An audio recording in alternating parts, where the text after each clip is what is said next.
As esports continues to find mainstream acceptance, complete with arenas full of commentators, trophies, and fans, there are a couple of different companies vying to come out on top of what is projected to be a nearly billion-dollar business in 2018. Right now, experts say just 3 games dominate the scene: Riot Games' League of Legends and Valve's Dota 2 and Counter-Strike Go.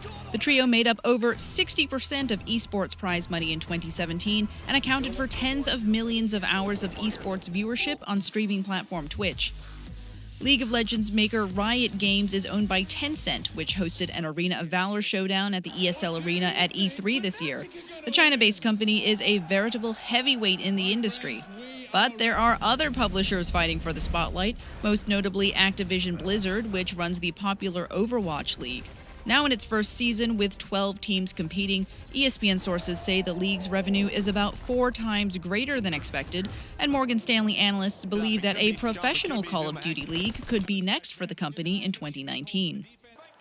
Electronic Arts makes games based on traditional sports, and the publisher recently hosted a FIFA 18 tournament that attracted more than 20 million players.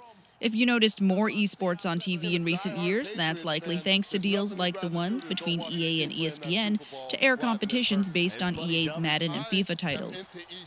Then there's Take-Two Interactive. The maker of Red Dead Redemption 2 has been touting its NBA 2K League, which is currently in its first season, with 102 players across 17 teams. The joint venture between the publisher and the NBA marks the first time that an American pro sports league has owned an esports league.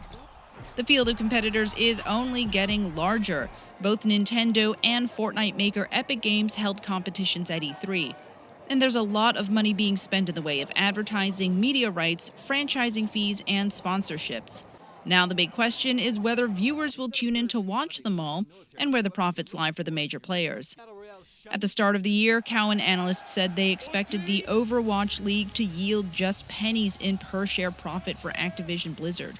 But ESPN sources say that teams will have to pay anywhere from $30 million to $60 million for the next round of expansion, up from current league fees of $20 million. For investors banking on virtual sports, that's an encouraging sign.